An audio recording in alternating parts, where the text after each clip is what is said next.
We have 100% attendance because Elvin has resigned. So from the board, that's really it's unfortunate. I enjoyed having him. Same. I hope that's nothing that we said. No, it was his work no. schedule, On I the think. contrary, no. I saw him about a week or so ago, and told him I was hoping he could work it out so he could start coming to our meetings again. And I don't know, maybe Oh, he's that. busy. Well, no. Thursday nights is a problem for him, and he just has like too many commitments with his job. Well, that started now.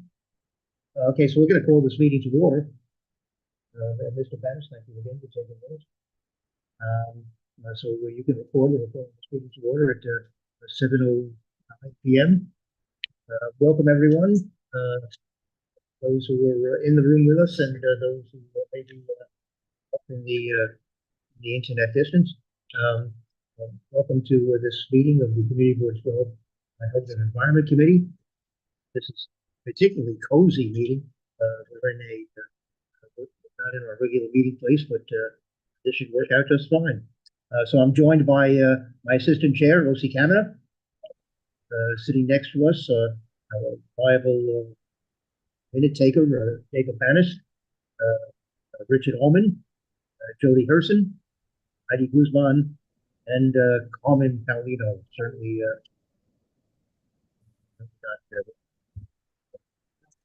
glad but not said. Yeah, that's certainly not. No, absolutely not. So, so as I mentioned, we lost one of our members. We're now down to 7,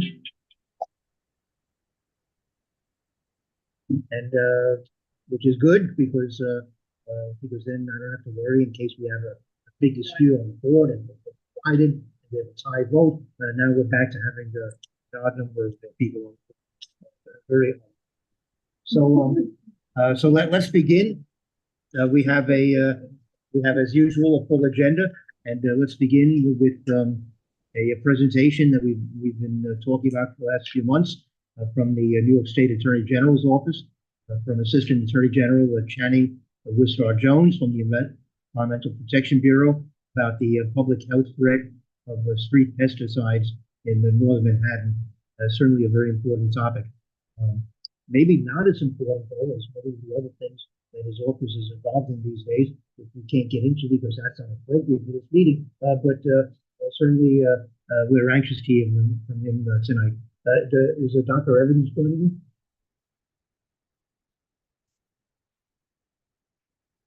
Okay, so tell him he gets an excuse. He certainly will.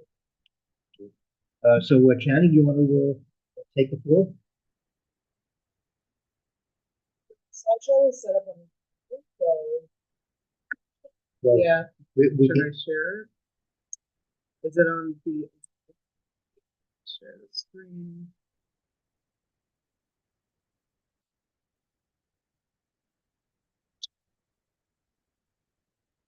And then you can let me know when to press next, unless you want to press it yourself. Who's different? Okay, very good.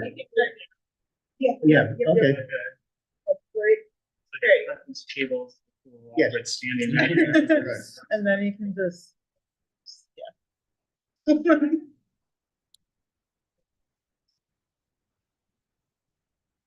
thank you so much for having me.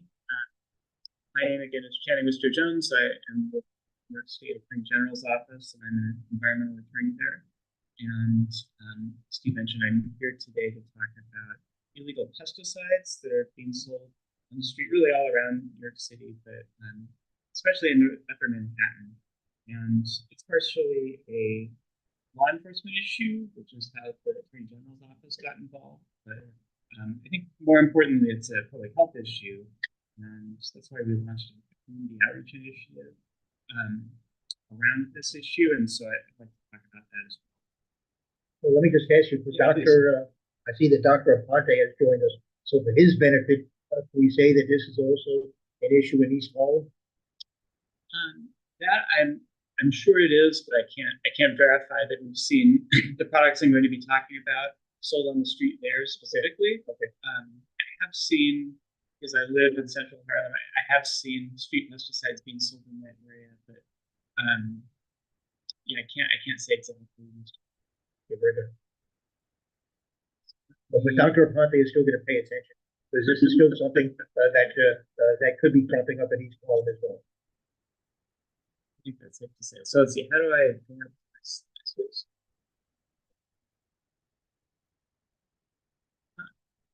we go.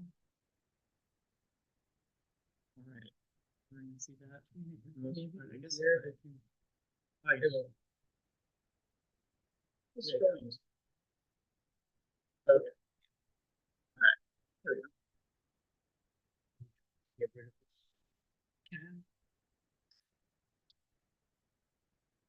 Yeah, very good. Excellent. So it's no mystery that New Yorkers have pest problems. Mostly talking about like roaches and rodents.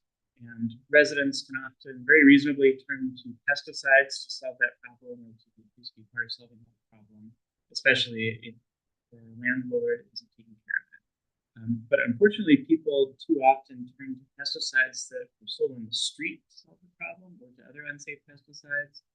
And we've seen especially high rates of street sales pesticides in northern Manhattan, among living neighborhoods like the Bronx along Fordham Road is another place where we've seen a lot.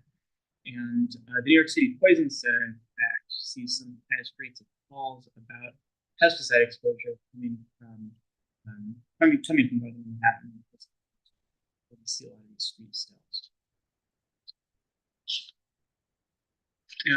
Pesticides are inherently harmful. They're meant to kill pests, and so they're heavily regulated by both the federal and state governments, and they have to be approved before they can be sold. But pesticides that are sold on the street are usually not legal.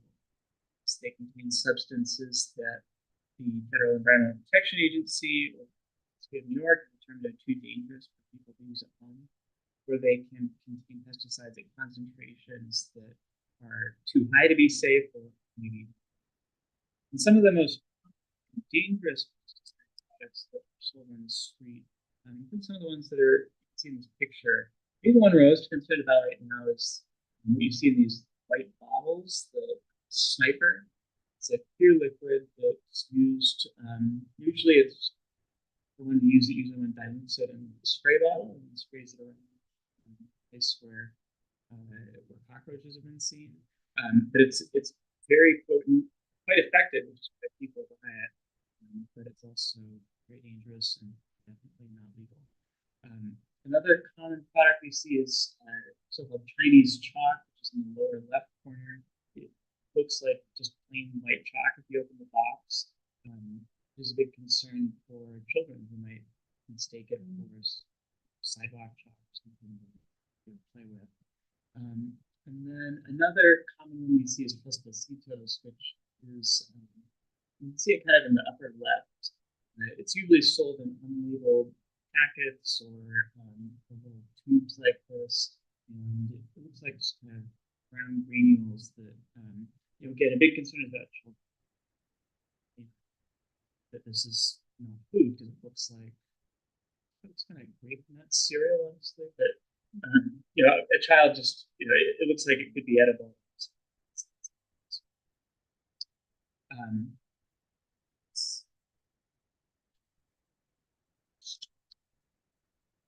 So let's see. New York City's Poison Control Center, as I mentioned before, does handle calls related to pesticide exposure. Some of the symptoms. I should say that the calls that the Poison Center gets are kind of the tip of the iceberg. They're like people who have been acutely poisoned with an alcohol. They go to the hospital or call into the center.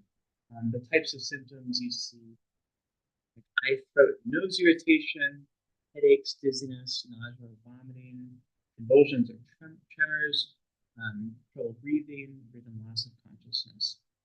And in an extreme case, of course, it can be fatal to pesticides.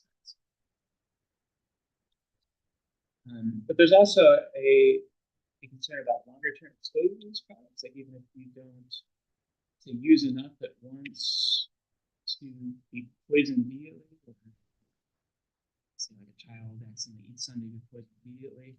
There's a concern about using these products on a regular basis within the home.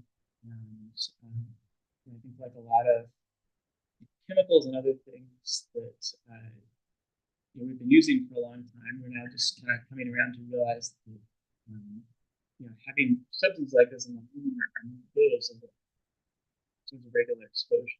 There have been some studies that are emerging about the links between kind of low levels of exposure to pesticides over a long period of time and certain development of certain conditions, some of which are listed in this slide. And I think the concern is especially, again, for children, because a lot of these pesticides are neurotoxins, they affect hormone development, and so when children are, you're talking about developing bodies and minds, and that's where the concern is especially high. Yes. Oh, okay. Should I pause or should I? So in this table, so I mentioned earlier that Sniper is the products we're most concerned about now. You can actually see if you go to just outside the subway stop at 181st and St. Nicholas, students' tables are piled high with these Sniper bottles. And it's really kind of exploded onto the scene in terms of what we've been seeing in street pesticides. And a good way to visualize that is through data we received from the New York City Poison Center, showing the relative number of calls they get about Sniper compared to other street pesticides. And as recently as 2018, they got a handful of them compared to other pesticides. And as of most recent data we have in 2023, it's really exploded in terms of the amount of calls they get about Sniper. For the calls, is it people that are being affected by their calls, just random people on the streets that they just walk by and see and call? Do you have any? There's people who are concerned about family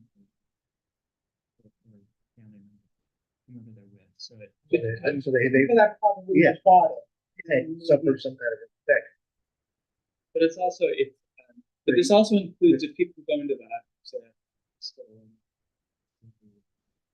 the doctor or care provider there, may also call into the poison center. So it includes calls from individuals. So you have to assume it's not some random call. If you call in the poison control, probably because you suffered one way or another some effect from the pesticide. Yeah, it's a mix of situations. Like in some cases, it's the landlord's favorite. Their apartment and they started noticing some symptoms and it's calling the poison center, or in some cases that they bought it, or in some cases it's that they've gone to the hospital with maybe the symptoms that they weren't sure where it came from, and the healthcare providers, after talking with them, come to the conclusion that that's what it was. Now these are calls from all over the city. These are not just calls from Northern Manhattan. That's right. These are from I don't have the numbers broken out here by Northern Manhattan, but it is in terms of the number of calls that poison center's gotten about these products. Upper Manhattan is up there, along with parts of the Bronx. Is the data available by zip code? The data, yes. Whatever data I had was available by zip code. I've actually requested more recent data from the Poison Center. Yeah, we can share it. Yeah, please. Once I get the most recent. Feel free to.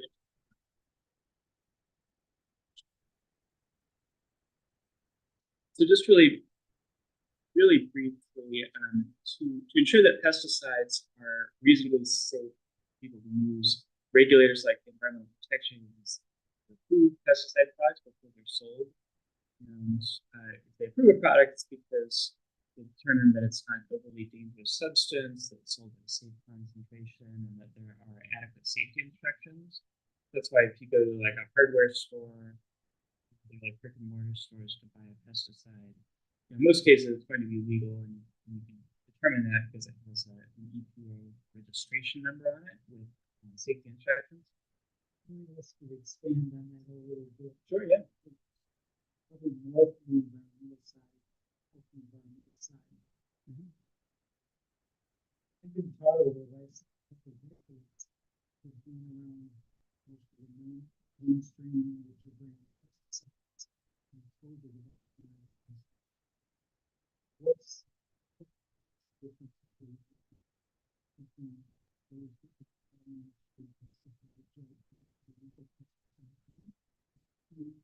what I understand to be Well, I think it's a real gamut of both. Well, I should caveat that I'm a lawyer, I'm not a scientist, so my answer is to the best of my ability, which is that among the street pesticides, some of them probably aren't like highly toxic. The ones that are used the most and sold the most, like Sniper, are very dangerous. And it follows that they work well, so people buy them, and the reason they work well is because they're very potent. Among pesticides that you can buy in the store, it's it's a better practice to buy things like the bait traps that are cleaned. It's not something that like a child, or it's not a pet, or at least it's harder for a pet. And you're not spraying it around. It's not something you can do. Something that involves like a spray.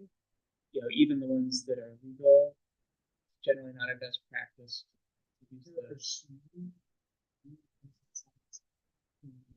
advertise themselves environmental side. I use it, but I have trouble figuring out how to think about my own investment. Yeah, I don't know if I can comment on that. I would just say that there's no, as far as what's approved by regulators, there's sort of a threshold, right? There's no it's not like regulators issue some special category of like environmentally sound pesticide. So it sounds like that's probably just marketing, but I couldn't tell you for sure because Let's continue. Sure. So I guess the bottom line, and this kind of goes to your question, is that even registered pesticides that are sold legally should be used carefully and always according to their legal instructions. And maybe even more importantly is that there are alternatives or supplements using pesticides that are a lot safer. One key takeaway is that pests, like other living things, need food, water, and shelter to survive. And so you can deprive them of those things in your home. You can go a long way toward preventing them in the first place. So that's things like keeping your kitchen clean and dry, sealing containers and holes, taking the garbage out regularly. Just in the interest of time, I'm going to skip past this, but there are also, it's often an issue of a negligent landlord, and there are recourses that tenants can take to report landlords not taking care of it. So I wanted to talk some about our initiative with community outreach around this issue. It started off as an issue investigating the illegal sales of these pesticides, and I think we realized pretty quickly that the most effective, long-term way to get these products off of the street was to get at the demand side of the equation rather than the supply side, because they're mostly being sold by street vendors who are, I would say, unlike a brick and mortar store, which go back to which you fine, and enforcement actions relatively straightforward. But the street vendor is very difficult. We weren't really seeing a reduction in the amount of sales, and so we decided to do community outreach around this issue, starting in northern Manhattan. This is where we've seen a lot of sales going on, and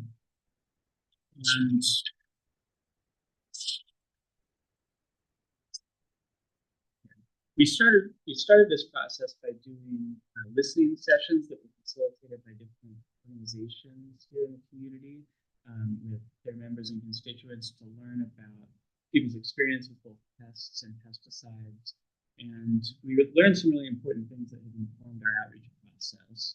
I think one of the big takeaways was that most people aren't aware that pesticides that are sold on the street are either illegal or dangerous, or at least no more dangerous than any other pesticide. A lot of these products are things that people's parents or grandparents have always used, and so it's just a culturally ingrained practice. And another important thing that we learned is that people told us it was an issue they heard about from their doctors, and that they really trust their doctors. If it was something, it would be something they listen to. So we had a really fun opportunity to work with a group of youth who are part of the Summer Youth Employment Program with Alianza to basically gave them a prompt to come up with a story to communicate to their parents, how they would tell them to use safer pest control practices. And we came up with these stories, and then we worked with some youth artists to put those stories into like comics that we turned into pamphlets. And I'm gonna pass out. I'll just take one and pass it around. I have some materials here that include those pamphlets we developed with these young people. We turned them into pamphlets and posters, and started doing outreach on the street with them to connect with people walking around and distribute the materials. And then we've worked with a number of partners in the community to distribute these materials through their regular programming. Thanksgiving food bank giveaway with the community heights, passing materials out to people online, for example. And so now that we have these materials developed, we've been working with partners in the community to try to get them out there and in front of people. In the folders I passed around, I've also included some materials from the City Department of Health, as well as the State Department of Environmental Conservation. At the same time, we're also starting to engage with medical clinics in the neighborhood. Again, as I mentioned, this was something we heard from community members that they thought it'd be really useful to hear about this issue from their doctors. And so we're just starting to stock clinics who agreed to participate in kind of a pilot program to educate patients about pesticide safety, to pass out these materials to their patients, to talk about the issue, and we're looking forward to seeing how that goes. So we wanted to present here to first update this committee on what we're up to. There's an issue that's facing the community, and that these outreach activities are going on. But also wanted to ask if there are ways you think that your committee or the board more generally would like to get involved. If there are ways you can amplify the message either by sharing materials or. So with that, I'll stop, and if there are any more questions, happy to answer them. Well, let me just begin by saying that I salute your office for being involved and for highlighting it because it's obviously very important and very significant. And it's not something maybe I would think of something that the Attorney General's office would be concentrating on. So does this mean, though, that you've taken legal actions against some of the vendors? Have any of these vendors been arrested for what they've done? Our office hasn't taken legal action. We've done, a couple of years ago, we did some sweeps through areas where they're being sold to confiscate the products. So you're not doing that now? Or? No, it didn't seem like it was very effective. We did a sweep, a few, and then, maybe not the next day, but the next, a couple of weeks, it was all back in the same volume. So it was clear that just wasn't going to be an effective way to solve the problem. And are people buying these products because they're cheaper than what's available in the store? Really? Oh, that's sort of a standard. But okay. They are very cheap for the vendors to acquire, which is why the suite, in part why the suites were really effective, because at a whole, it wasn't a great loss to have them all confiscated because you can buy them all. The vendors were able to buy them all. But the prices they sell them at aren't really cheap. Osi? Yeah, so allow me to disagree about the compensating because I feel that if you continue to compensate on a regular basis, then eventually people will get the message and like right, either it's not a great place to sell or you're getting out of business of selling illegal stuff. And with that, I'm not sure I understand why there is no like either those of the sellers are getting arrested and get some conviction. Why we're not there? Because that's another way to send a message. If it's illegal, it's illegal. It's not a fucking.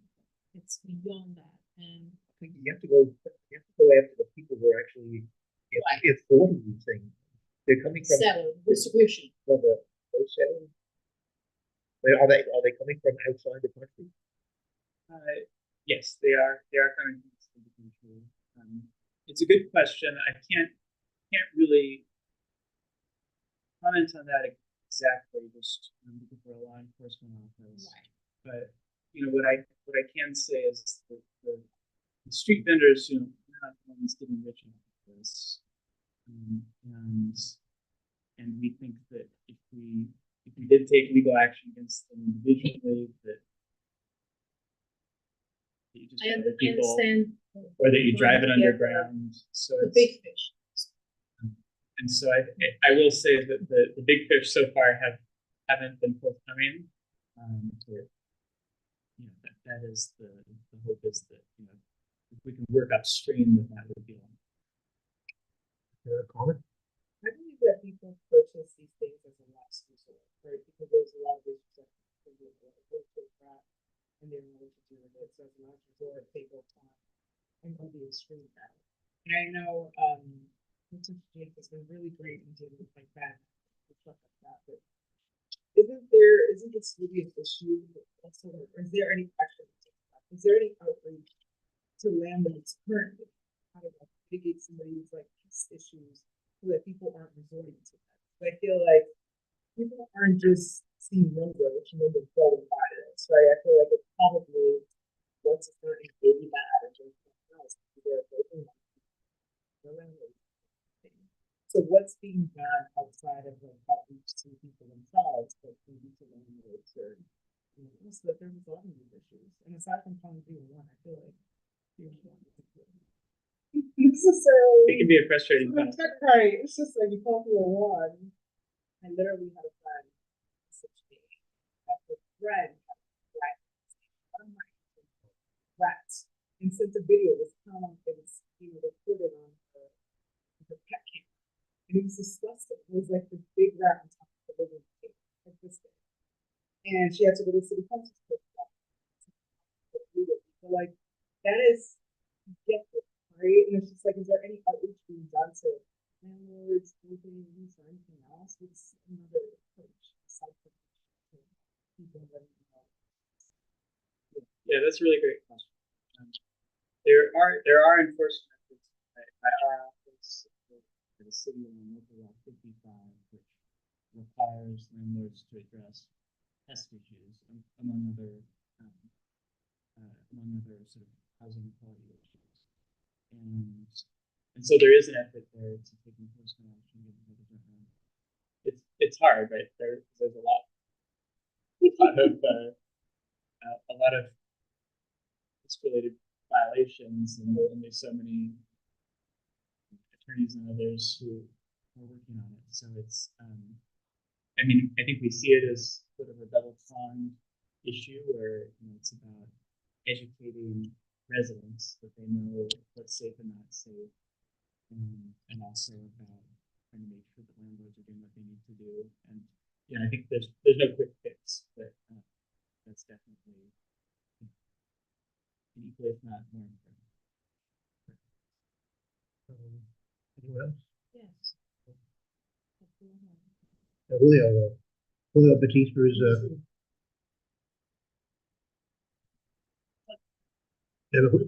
excuse me.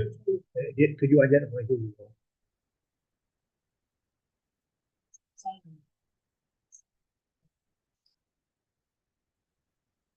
Wait, excuse me, were you the director? Were you the director of the moment? So, the woman that's the, so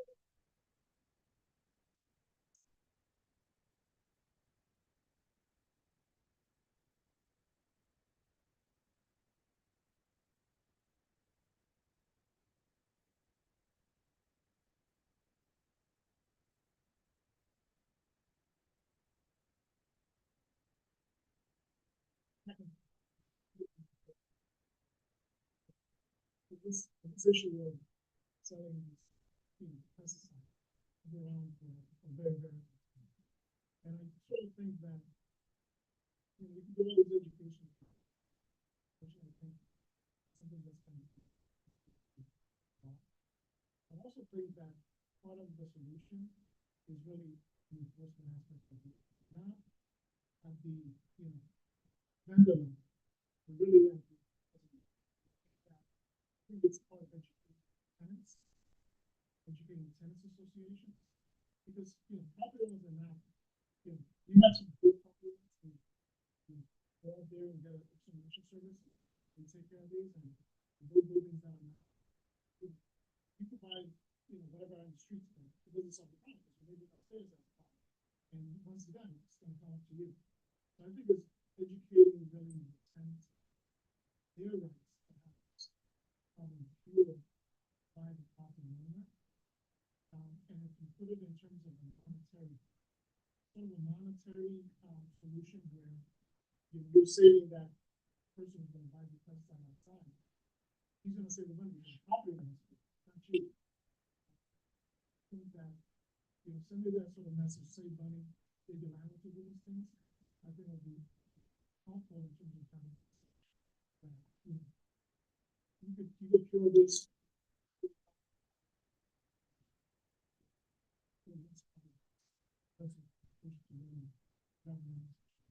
It's probably got to be dealt with in a multifaceted way. I mean, certainly that's one way, but reducing the demand and supply and so I mean, and reaching the kids, getting the kids to understand that this is not a good thing for their parents to be buying. That's probably going to be Yeah, I'm just double checking on the text. Thank you for that. That's a really important aspect of the issue. And Actually, one of the versions of those telenovela stories that I circulated has some of the stories about tenants coming together to pressure their landlord to do something about it.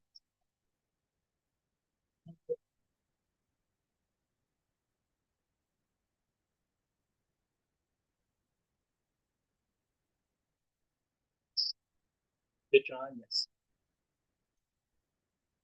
So any of the chemicals in those,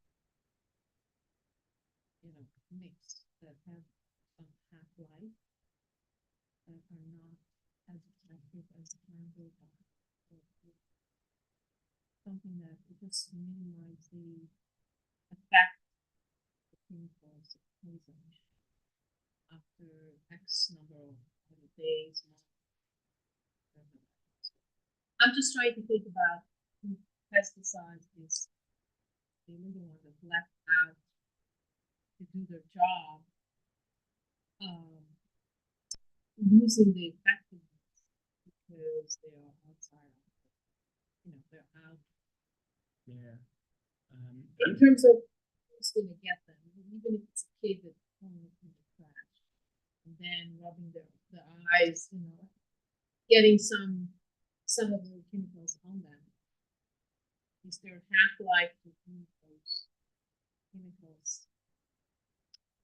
I'm not a chemist, so I'm not exactly qualified to answer that question, but I think that the main, say with something that you spray like sniper, it'll just get diluted in the air and then become flushed out just because it'll get diluted. for something like, say, Tres Vasitos that's sitting around, yeah, I don't think that's gonna, I don't think the level of poisonousness that it has is gonna degrade significantly over time, Okay. you know, because it's in these kind of granules, and maybe on a scale of, even some very long time scale, it'll get better, but not on.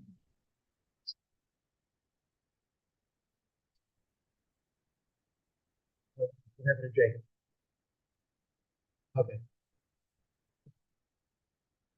I'm wondering to what extent, those, like, the chalk and the powder looks similar to folic acid, which is sort of legal and natural. Is there a sense that there's flags on the street and think it might be something that actually, I'm not sure how things are labeled, like vividly can picture walking by the table every day. It's a mix of, right? it's a mix of what's labeled and what's not. You know, we haven't encountered anybody, you know, in like the community listening sessions we did who were sort of confused about products. I think mostly it was just that they weren't aware that what was sold on the street was generally legal. Well, I definitely think the community board itself should be circulating some of, at least one of these flyers. And maybe this is the one. We should be sending out something here to inform people about the situation. So, What and is this one is bilingual. So this is probably pretty good. Mr. Batista, you want a second round? Okay. Okay.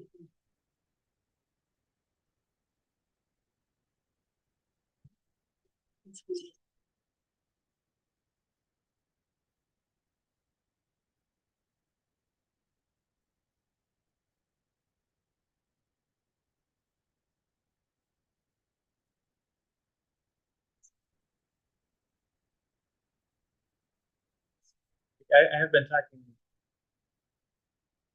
I wasn't aware of what was the person you said?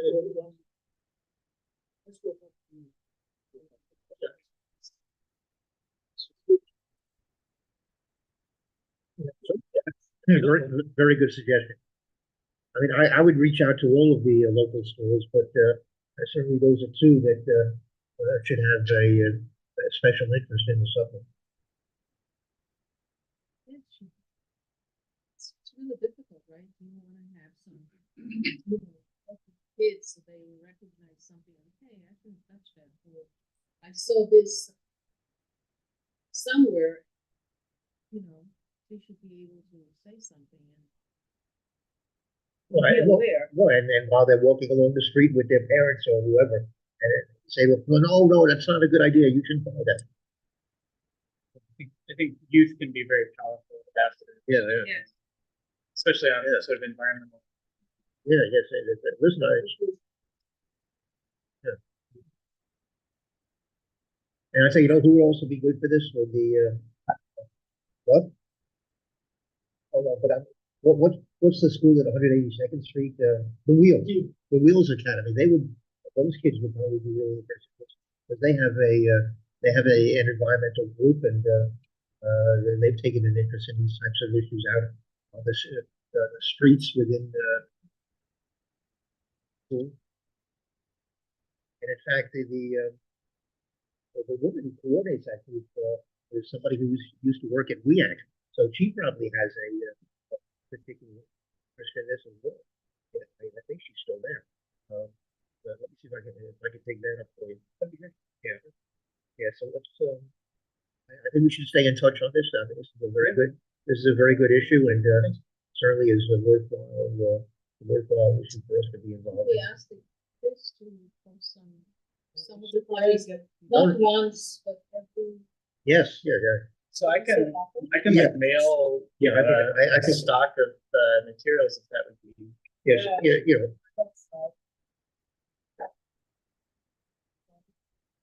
Something wrong with Well, your yeah, flowers. but we don't have, we don't have that much traffic. What I would like to do is, the district, do you have this digital? Digital? I have most of these digitally. Okay. Well, I think this would be a good one. Especially. It's by legal reasons. Yes, yes. I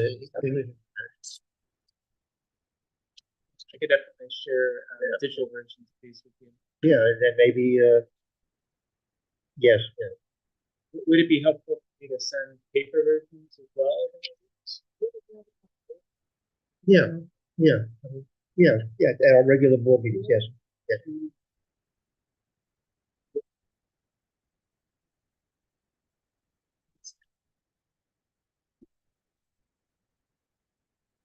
Yeah, that would be.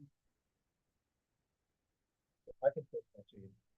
I left home without my business cards. But Steve has my contact. Yes, yes. All right, this is great. So and so if I mail some, is the building where? Yes, yeah. That's well to the no, I mean, could you give Channing where are you going, Norman? Oh, no. He wants to be able to send some flyers to the portal.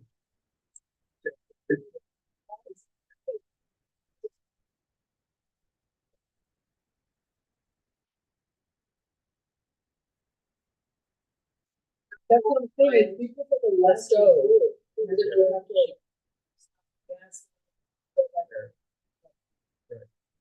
Social media too.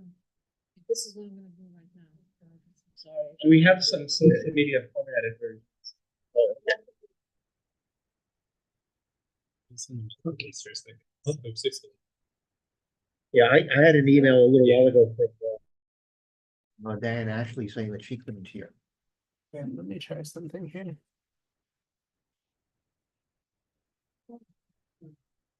Very good. Thank you. All right, thank you. Yeah. All right. Make sure that Jessica Mates.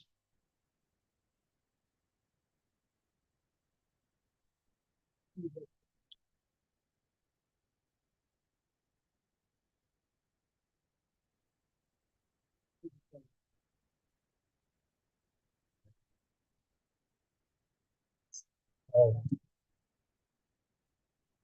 Very good, yeah.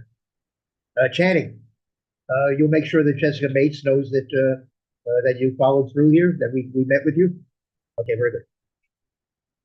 All right, well, that's, I want to make sure of that too. Okay. All right, so we're going to move on now to the next item on the agenda. I hope he's still with us.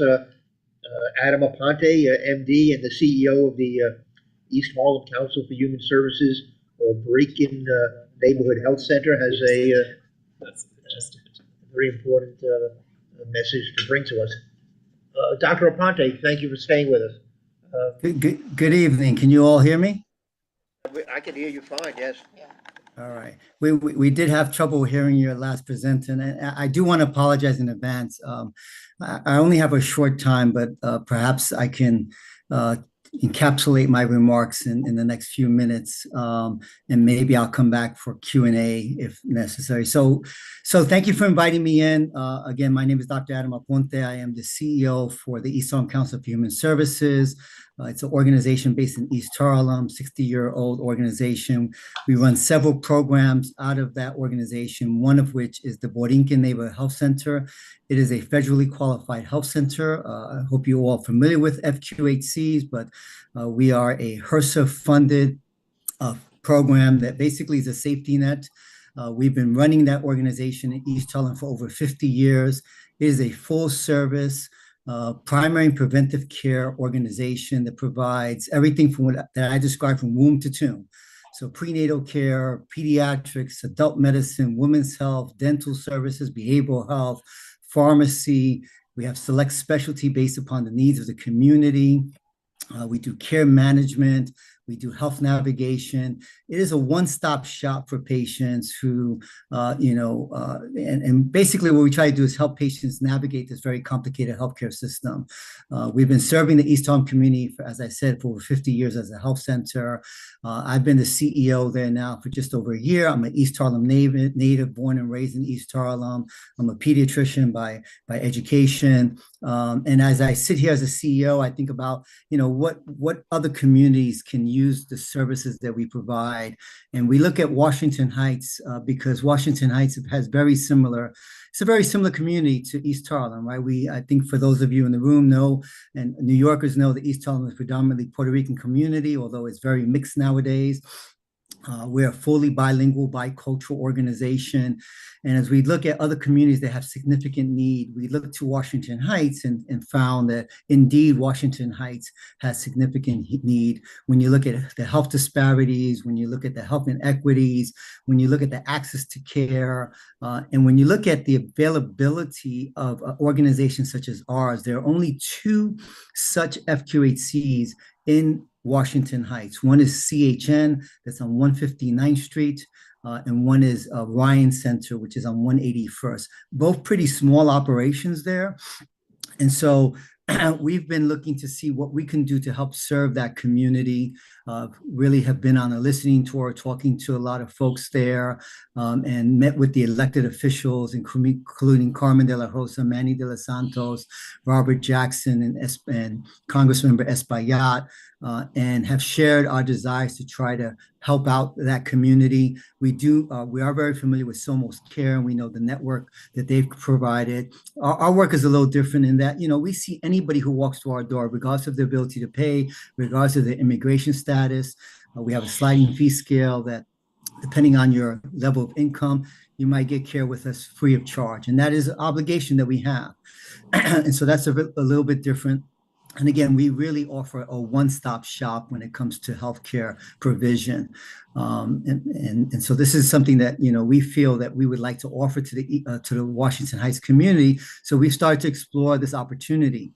Indeed, we have found a potential location that we're interested in, and this is very, very early on, but, clearly, we want to gain the support of this community board, make sure you understand what our intentions are to come into the Washington Heights, how we might be able to help with the healthcare needs of this community. And beyond that, we do a lot of other outreach. We do a lot of health education, and really link people to care. The health navigator that I spoke to you about is literally an individual that I hire that will take patients to appointments. We know many of our patients sometimes can't get to appointments because of transportation issues, because of language barriers.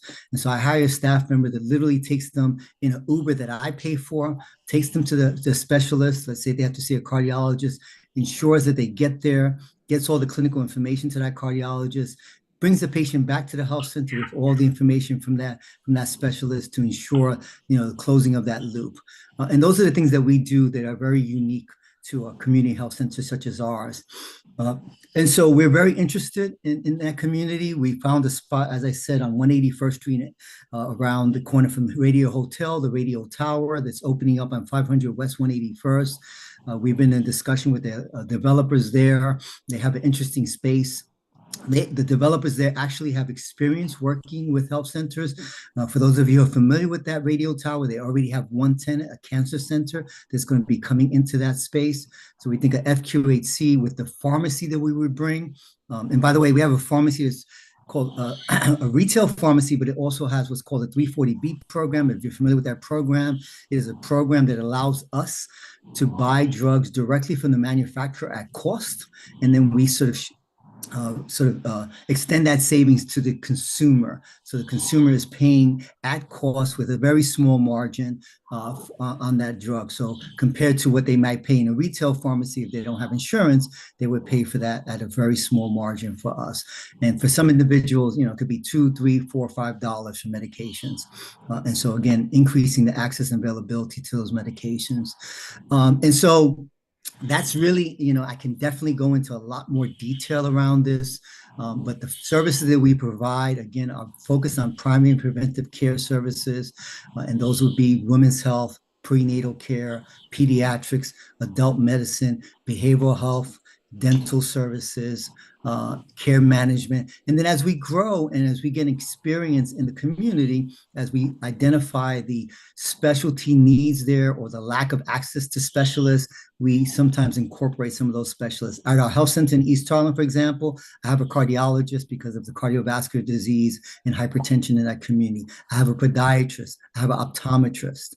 And so those are select specialties that we bring in-house based upon the needs of the community.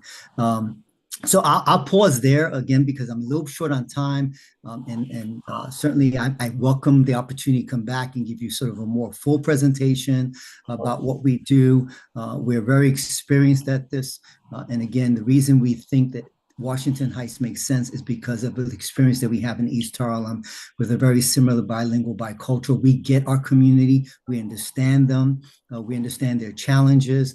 And I think that we can all agree that, you know, when it comes to, you know, either the Dominican population, Puerto Rican population, Latino population in general, there's a lot of commonality amongst those cultures, and we understand that. And so we're very culturally sensitive to our community. So I'll, like I said, I'll pause my presentation there just because I want to be able to take any comments as I have to run out. I'm attending a conference in Washington, D.C. We're in D.C., by the way, because of all the stuff that's going on with this administration that impacts health centers like ours. We're here meeting with our elected officials. Many of you probably have heard all the different things, these executive orders that directly impact community organizations like us, including, you know, the anti-immigrant stance, the LGBTQ issues, the DEI issues, and then the funding pause, right? And so those are things that we are, it's part of our mission, it's part of what we've been always doing since FQACs have come out of the, you know, the movement of FQACs, by the way, started in the 1960s under the Johnson administration, the war on poverty. There are over 1,500 FQACs in the country, by the way, serving 32.5 million Americans. And in New York State, there are over 800 sites serving over 2.4 million individuals in New York State, meaning that we serve about 1 in 8 New Yorkers. And in this district of Congressmember Espaillat, there are about 70 locations. But in Washington Heights, there are not many. There are some school-based health locations, but they're not open to the public as we would be. So thank you for, you know, allowing me to present. I know that that was very quick and brief, but hopefully you got a sense of what we're hoping to achieve, and, you know, happy to answer a few questions if there are any for me.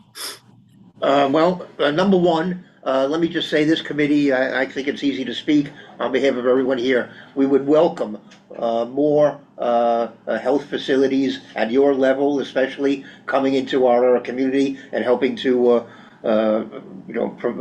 deal with the, what we once had a designation. I don't know if this is still the term that's used, as a medically underserved area. And as a health manpower shortage area. So clearly there's a gap to be filled here, and to have a high quality service such as yours would certainly be something that everybody would welcome. But you raised this question. You are the federally qualified health center. By the way, I think we may have another one. It's actually based at Amsterdam Avenue and 145th Street, but I think its catchment area presumably extends up into Washington Heights. It used to be known, maybe it's still known as the Center for the Problems of Living. Maybe its official name is something else. But in any case, does your plan, is it reliant upon getting federal funding?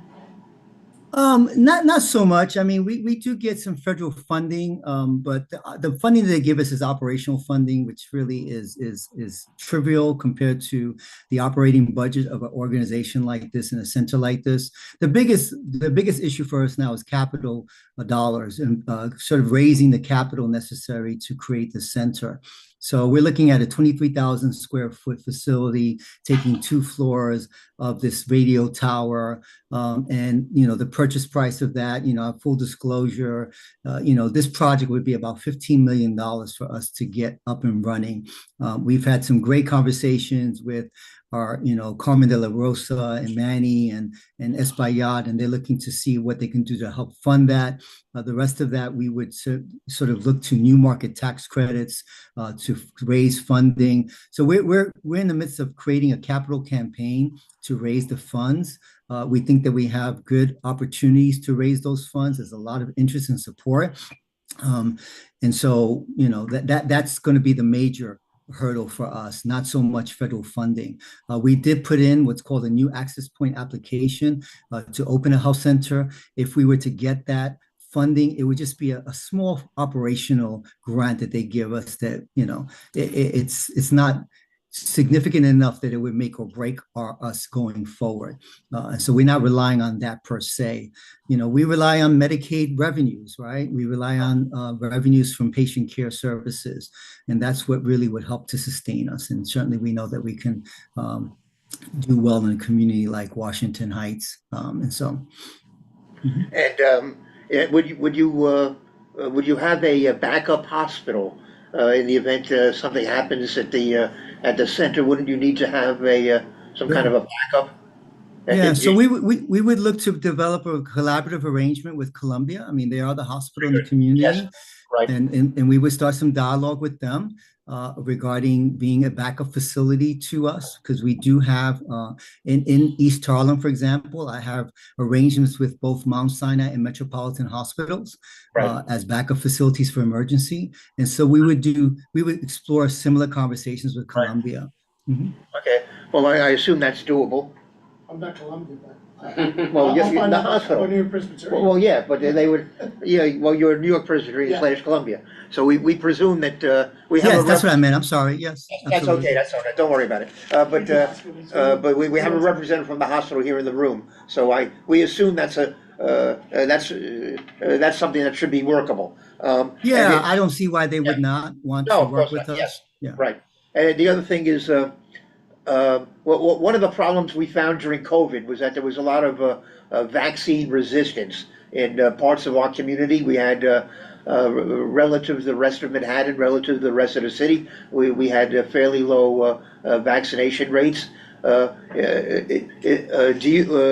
Berecan have like vaccine campaigns? Would you be offering free vaccines to the general community? Yeah, I mean, there are. I mean, there are different ways that vaccines get funded. I mean, obviously for children, vaccines are free. And so that's to our vaccine for children based upon their eligibility. So uninsured, underinsured, and Medicaid patients get vaccines free. And there's for those who are on commercial insurances, usually they're today, at least as of today, depending on who our HHS secretary is, there is a strong support for vaccines. We actually faced similar obstacles during COVID, but I think what we did well is we gained the trust of our community. We knew that, for example, during COVID, that many of the people in our community, similar to Washington Heights, had a lack of trust, and they weren't going to go to the Javits Center, wait online 3 hours to get stuck in their arm with a vaccine they knew little about, with individuals that didn't understand them and their culture. And so we actually were the biggest vaccinator in East Harlem. Our health center was the first to stand up COVID vaccine testing. And then as soon as I can wrestle the vaccines out of the DOH's hands, and when I say that, I mean that literally, like we had to literally fight to get our vaccines, we became the biggest vaccinator. And people came to us because they trust us. We become part of people's family. We have patients who come to us who just come for socialization. Right? We get to know their families, their extended families. It's a real community health center feel versus going in. Nothing wrong with hospitals. Hospitals are important, but when it comes to ambulatory care, outpatient, primary care, we do it much better. And because of what we do to get to know our families and gain their trust. And certainly we would work in that community to make sure we gain their trust. I personally did a lot of talks in East Harlem to really assure patients about the safety and efficacy of these vaccines and why was it important. And so we feel confident that we could do something similar in Washington Heights. All right, very good. Any other questions? I have a question. Heidi. Just, perusing online, the sort of like reviews on Google Maps and Yelp and stuff are fairly low for your facility, and I'm wondering what, if anything, you're thinking about improving patient satisfaction, especially coming into a new community and having a chance to kind of start anew? Yeah, fair question. I mean, I think we all know how these reviews go, right? People who, have a wonderful experience don't take time to give us a review, and those people who may have had a bad experience take their time and effort. But I respond to all the reviews actually since I've been CEO, and oftentimes, it's very interesting, right? Because we offer an incredible service, yet when a patient is sitting waiting there for 10, 15 minutes. They get disgruntled, and we don't always get it right. We're a very high volume facility. But one thing I will say is that the quality of the care that we provide is exceptional. We're public facing. There is something called the UDS reports. I would encourage you to look up our UDS reports and look at our quality scores when it comes to hypertension control, diabetes, pediatric immunization rates. Those are the things that I share with folks versus an experience that someone may have. Look, we have a provider that's out, patient comes in, there's a cancellation, they disgruntle, there's a Google review. That's just the reality of what we live in. But you know what? We have to deal with that. I have a patient satisfaction survey that I send out to my patients that I'd be happy to share with you that demonstrates patients' tremendous satisfaction with our services. We use what's called NPS score, Net Promoter Scores. And the one rating that I look at the most is, would you recommend our healthcare facility to anyone else? And if you're familiar with NPS scores, they range from -100 to 100. Our scores are 70. That's a very high score when it comes to Net Promoter Scores, right? And so we survey every patient. After every visit, you get a survey from us. We have about a 15% return rate on surveys. That's not atypical, but we constantly look at those surveys and do what we can. But we are a federally qualified health center. We operate on very tight margins. We don't have all the resources that other places have. And so, we face the ebbs and flows. We hit every speed bump along the way when it comes to, healthcare financing, unlike, perhaps academic health centers or hospitals. But, we've been around for 50 years. I think that's a testament to the work that we've done. I appreciate that. I think the reason why I ask is because some folks might not be familiar with your neighborhood and your organization. They'll look it up and think, oh God, what's coming up here? And so I think if you do come back, it would be great to see some of that so that we can, present a fuller picture to the community about how patients are experiencing the care that they receive. No, I think it's a very fair question, and listen, I'm very transparent with everything we do at our health center. I even think about our name, right? Borinquen, right? Borinquen is a very Puerto Rican name. For those of you who don't know, the way we spell this name is actually the name of the island of Puerto Rico before the Spaniards took over. That's the way the Taíno spelled it. The semi, the symbol behind me, is a Taíno symbol. And we think about, all right, how receptive would the Dominican population be to Borinquen, right? But, I think that when it comes down to the care that you get at our health center, people will start to overlook those things. But that takes marketing. That takes me. Look, that's why I'm here, right? To speak to you as a community board. I would definitely appreciate your feedback and, help navigating this community that I don't know as well as I know East Harlem. I was born and raised in East Harlem. That's my hood. I know that hood very, very well, and I rep it very, very well. I'm going to learn about Washington Heights and what it represents. And a community board such as yours can help me navigate that, put me in front of the right people, open houses, town halls, restaurants, wherever it is, to really have a very candid discussion about what we offer. And I think that over time, people will gain confidence in the services that they get from our health center. All right, very good. I said you may recall that when I first spoke to you, I also asked you whether or not you were going to keep the name. Yes. Whether or not you felt it was appropriate, or whether and maybe worth some more consideration. I mean, you could. Well, I've learned recently that there is a name for Dominican Republic that is also. I don't know if there's anybody in the room that knows the name to the original name of DR. Quisqueya, something like that. Is it? Oh yes. Quisqueya. Not only that, but Dr. Aponte, when you move into the radio tower, you may notice that across the street is the Quisqueya playground. There you go. So you know what? That resonates with me. I like that true indigenous name as our name, right? And Yes. so maybe it's the Quisqueya Neighborhood Yes. Health Center.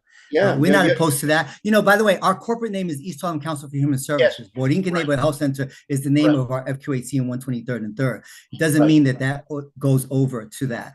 Right. But there is a history to Yes. this name. Everybody Yes. knows us as Borinquen, simply. Yes. Even though we are the East Harlem Council, and so Right. there is something to that. But we definitely will feel free to hear folks' opinion about that, and let's Right. not let a name get in the way of the services that we No, of intend course to not. provide. No, of course not. When it, But it is a something to consider in terms of marketing and doing the community outreach.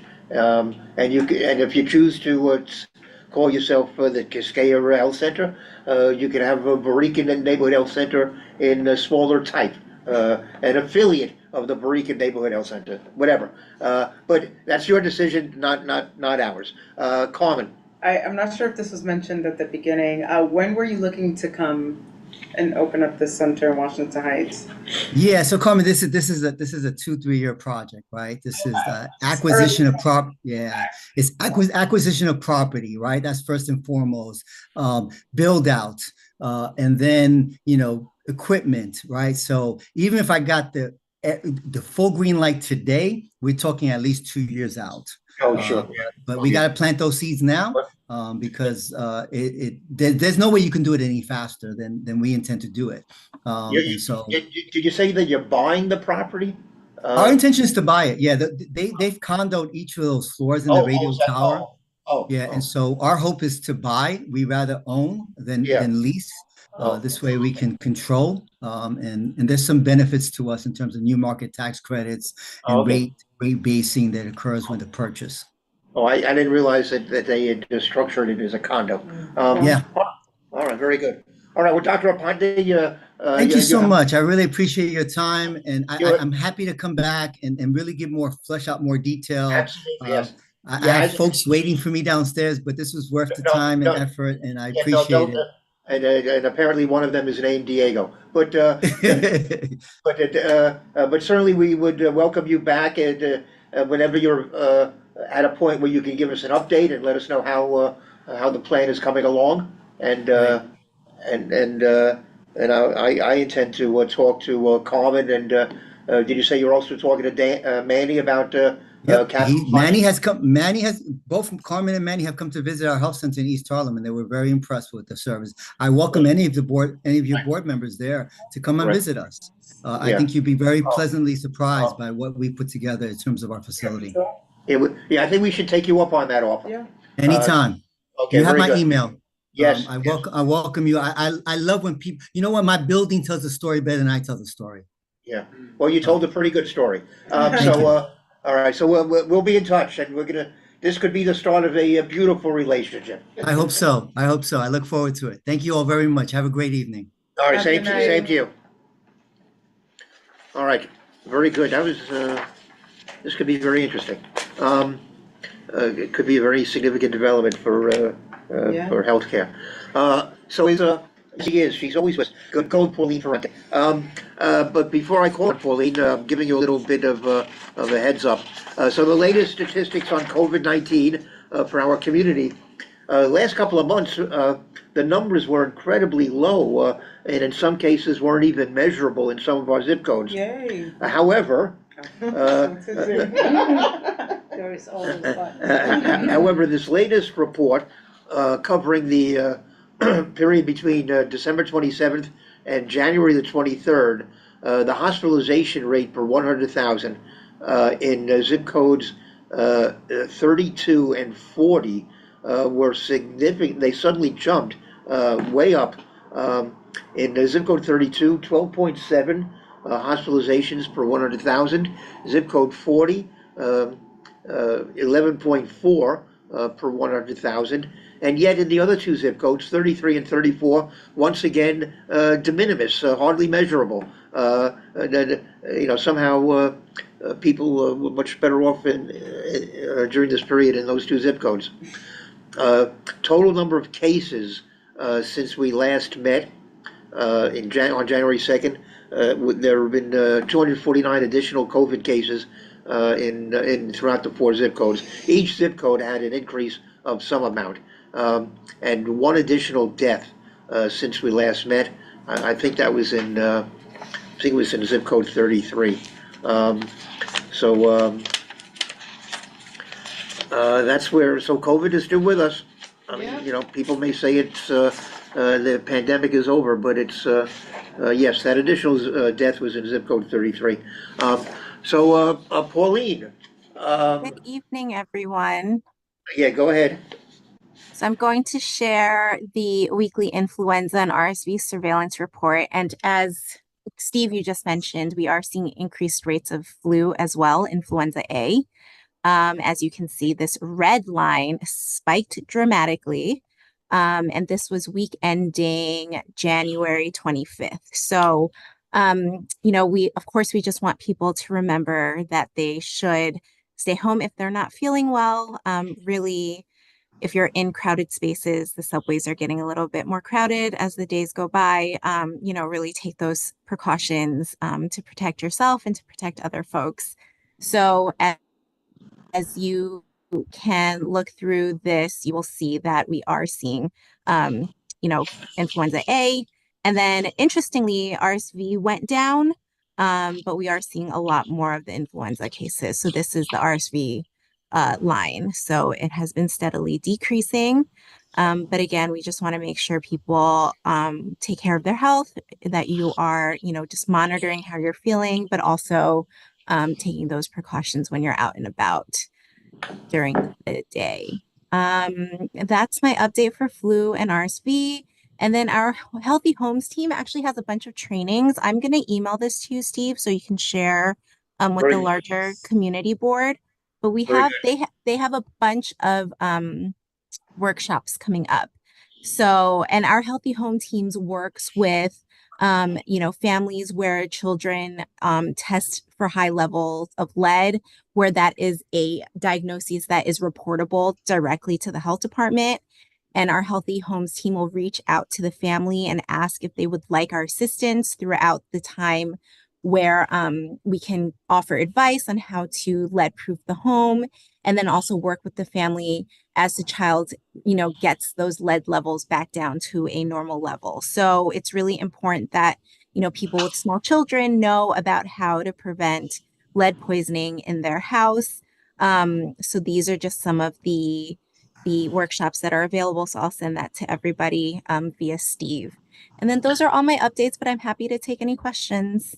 Oh, and also, sorry, our website is updated, and we just released this chronic disease report. It's a pretty lengthy report, and it has a lot of suggestions from the health department about how we can partner with other agencies to sort of root out chronic disease and help New Yorkers live longer lives. And so I would suggest everyone read this report. And then if you have any specific questions about it, I'm happy to bring it back to the team and have someone maybe present at the next meeting. And that's it. Thank you so much. Okay, that would be good. Obviously, in view of what's going on in Washington, the New York City Health Department's role is going to become very important, even more important than it has been in the past. So, you know, people in New York and elsewhere will be relying upon guidance from the Health Department in the future, because they may not be getting it from the federal agency in Washington. I have not checked the lead poisoning rates in Washington Heights in quite a while. Did you have a sense of where we stand with respect to lead poisoning? I don't know if I have that information readily available, but I will send that to you tomorrow when I send you the links to the workshops. And then if you could share that with the group, that would be great. All right, I appreciate that. Any update about rabies? No update about rabies. Let me check if we have our handy map. I should just pull this up for you every time, OC. I'm sorry that I don't do that. Yeah, you might as well assume she'll ask. I know. I'm sorry. I should just have that readily available for you. And avian flu.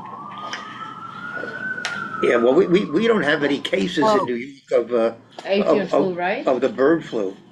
Yeah, there are no human cases, but you know, we are steadily monitoring. You know, the CDC is working, and also the state ag and markets are constantly monitoring. So should anything occur, obviously they'll let us know right away. But thus far, there are no human cases, and to my understanding, there aren't any cases involving chickens in New York. But if that changes, obviously I will definitely let you guys know right away. Because we do I have. pulled up the map. And Manhattan still looks pretty good. So let me just screen share again. It doesn't look like we have any cases so far. So Yeah, this is on rabies, yes, yeah. on rabies, yes. So All right, this well- was last updated on the 22nd of January. Oh, okay. All right, looks, Manhattan looks pretty good. Yes. Sure does. So I see all the problems are in Brooklyn and Queens. That's correct. And Yeah. with raccoons specifically. Yeah. Okay. All right, well, we certainly have raccoons in Manhattan, but. Yeah, but ours are but- nice and good. No, ours Yes, are nice. ours are behaving. Okay, very good. All right, Great, thank you. all right, very good. Any questions for Pauline? All right, thank you so much, Pauline. Okay, thank you. Oh, my sons are saying good night. Oh, I good don't have night. any, I don't have my camera on, but say good night. Good night. Good night. Good night. The camera's on. No, my camera doesn't work, baby. Okay, sorry. Good What- night. Good Yeah, night. did you realize what a great mother you have? No. Yeah. The big one said yes. The little guy said no. Oh, no. Oh, this, we have a problem here. Is that Okay, the very- PTA? Bye. No, that's not this is community board. Say thank you. Good night. Thank you. Good night. Oh, my gosh, all right, I caused a rift in the family. Steve, Well, you should actually try to get more kids here. It's a nice change of pace. yeah. All right, well, I'll tell that to Pauline. All right, Julio, we're up to you. Oh, well, I don't have my COVID numbers. I could share that with you if you want, to get them over to you and share with the group. I did send you a flyer, we're hosting an asthma workshop on February 11th.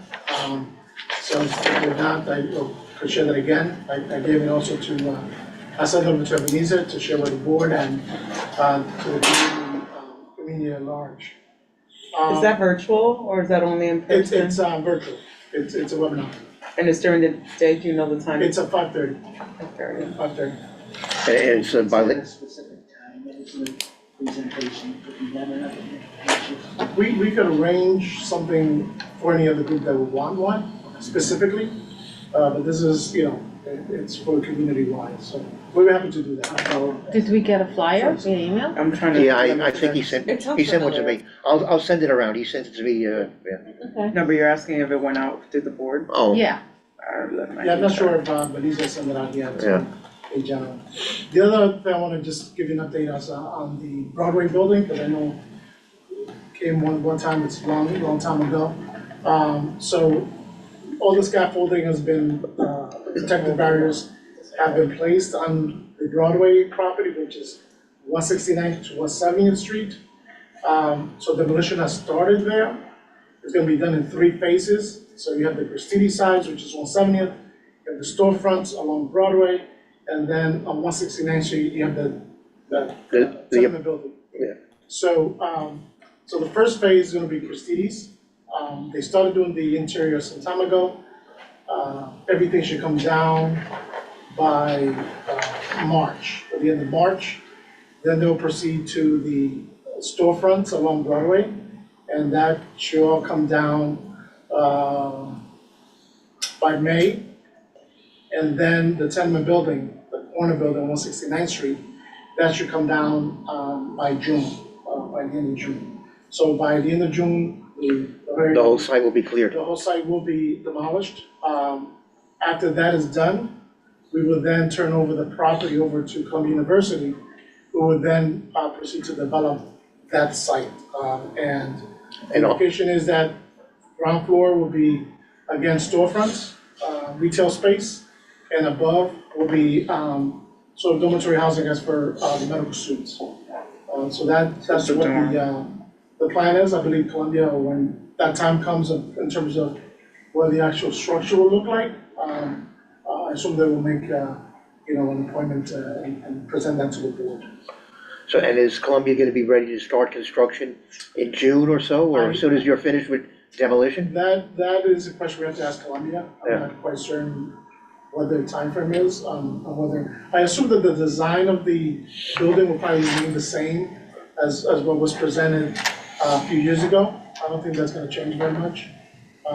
But that's, again, Columbia will be able to answer those questions. Okay, well, Diego is on the call tonight, is on the meeting tonight, so Yeah. he can make note of that question. Yeah, Yeah. he can probably get back to you on that. Yeah, Yeah, absolutely. but it's still a 13-story building. If they keep to the design, Yeah, it'll be like a 13-story building.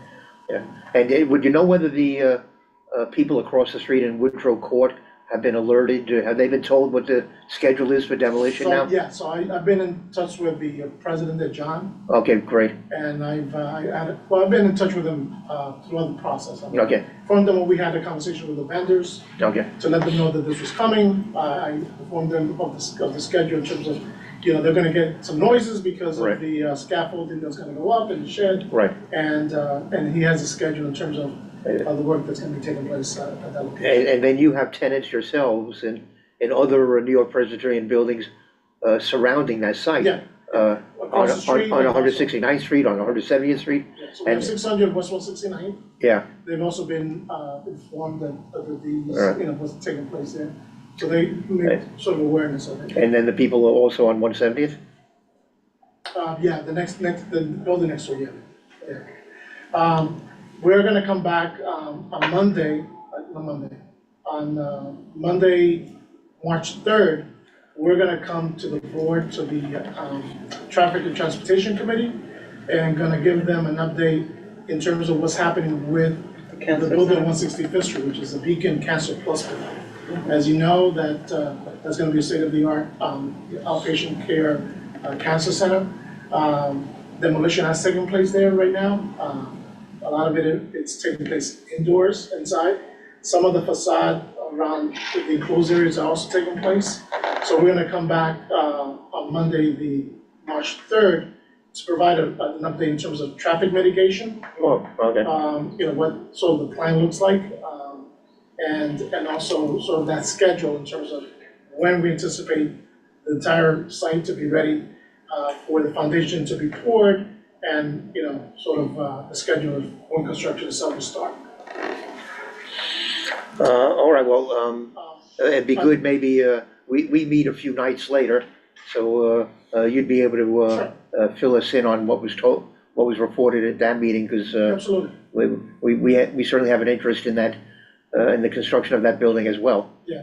We have Andy Nieto coming also to present next month here. Oh, yes, but on a different subject. Right, so I know you asked about. And 1 second, and you mentioned the cancer, this is a cancer building. You have any idea what this cancer center is that Dr. Aponte said is moving to the radio tower on 181? This is the first I've heard of it. I think he's taking the space over that was scheduled, that was gonna be for the school. Yeah, The, but that's what I assumed, but but he also said it's part of this program, I guess. there's already another tenant there, I think he said. Yeah, I didn't even know there was another tenant. The only tenant I know that was there is really that bank from the Mercury Public. Yeah, Not aware of any other tenant in that. all right, yeah, That building. you might wanna look into it. And also there's a restaurant on the other side. Yeah, right, yeah. But that's the only two tenants that I'm aware of. But I'll take a look at it and see. On the rehab beds. Yes. As you know, there was a change in terms of the number of beds that were gonna be asked. We have not gotten back any feedback yet from the department, from the State Health Department? Right, so once I hear something, I'll certainly let this committee know and chair. What was the change? Well, the original plan was to eliminate the unit completely, and then they I guess somewhat in response to our opposition and the opposition of many others, they said that they would keep 5 of the beds and just reclassify 11 of them. Okay, so I thought there was an additional, I guess I misunderstood. I thought there was an additional change No, to the 5. no, You wanna let him answer? no, that is the answer. He's referring to the application they submitted to keep only 5 of the beds and reclassify the other 11. Correct. So we haven't heard anything back. All right, well, from my point of view, maybe that's a good sign. Maybe that means the state health department is giving this proposal very serious consideration, and maybe they're considering our comments on the plan as well. I would hope. Yeah. The other, just feedback from some of your questions, Steve, around our website and transgender. Yes, yeah. I There's think- been a lot of concern about this issue. Well, there's been, Yeah, I mean, there are. I mean, Yeah. And we're concerned as well. Yeah. The services have not stopped. We continue to provide the service. The website itself was taken down for, just to ensure that's, this situation is evolving, as you know. And all these executive orders from Washington and that's taking place. So out of abundance of caution, it was taken down. Services continue. really? Yeah, there is a lawsuit that was filed by the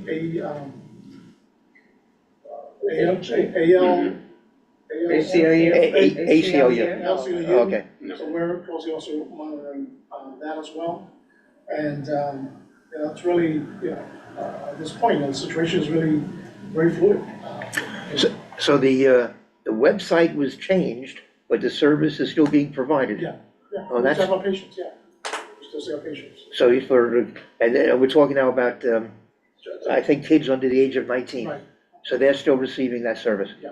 Oh, I checked this afternoon. before really? coming here, Okay, And that's Well, that's- the indication. okay, well, that's Yeah. pretty significant.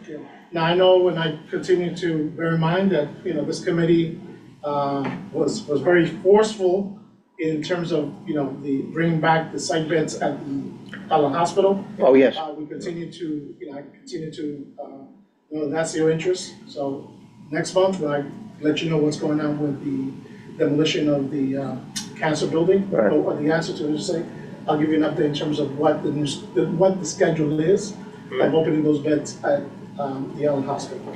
Because it's scheduled to be in Q2, I believe, it's the targeted date, so. In the second, I thought maybe it was, we were told it would be reopened in the spring. Yeah. Well, in the second quarter. Yeah.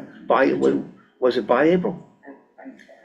So I'll Okay. I'll make sure I give you guys an Okay, update well, on that. so- okay, good, because we definitely want to know.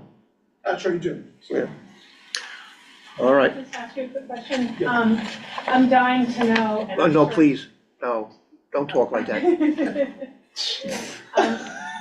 Just what the retail space might be in the, that you're considering, and it's probably way too early for you to tell me, but do you have any thoughts on what you might be doing in that medical students dormitory area where the old Christie's used to be? So I'm not sure how many retail spaces will be there, but the idea is that the hospital will in fact be the ones that will be responsible for the retail space. I'm not sure how many spaces are there. I know that we've had discussion with Isidro Medina, who's with the bid, and he's expressed interest in terms of making sure that looking at if we could prioritize really, the community and community merchants for that space, and it's something that we're actually considering. Oh, well, yeah, well, we don't say. Well, early on, there was certainly, we were being told by Ianuso that the idea would be to have a replacement supermarket, not necessarily Christie's, which is okay, but that there would be some other supermarket taking its place. And actually, what I want to talk about, I didn't get it together for this meeting tonight, I do want to discuss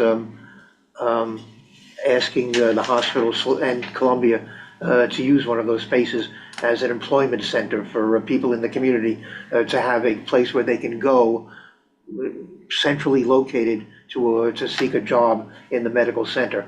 Because right now, I don't know that people really know where to go Where they want to apply for a job, where do they find the job offices? And then why not put the two of them together in a space that's easily accessible? So, Sorry, just to piggyback off that, is that talent office on Audubon?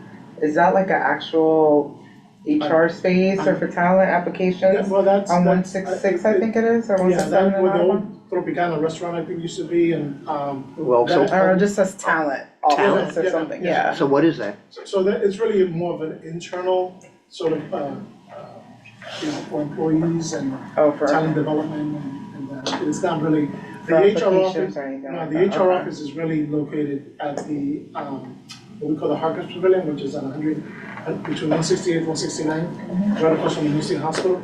That's where that, sort of office is located. But I sort of concur with you, Steve. I think that, folks these days don't no longer, sort of visit office, but they tend to do things online, and that's where the hospital and everyone else is sort of driving everybody to do this, via online. I agree that, this is a community that doesn't have that access, and doesn't have the knowledge, to just go on a website, be able to upload the resume, and I can see the need there for having a space where you can physically come in and have that sort of Well, I tell you, support. what I'm thinking of, Columbia opened up an employment office just south of 125th Yeah, Street they have an office on there. Broadway, and I'm sort of thinking along those lines. Yeah, so the office, they had an office at 120, between 125th and 24th Street. Yeah. On Broadway.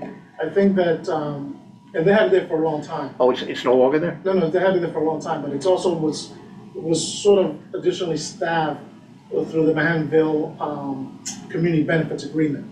So that was part of the agreement when Columbia was gonna expand. Right. Into Manhattanville, so that's, that office was sort of kept there and expanded. So, but I thought it is still there though, isn't it? Yeah. Yeah, okay. All right, well, let's talk about that at the next meeting. Any other questions for Julio?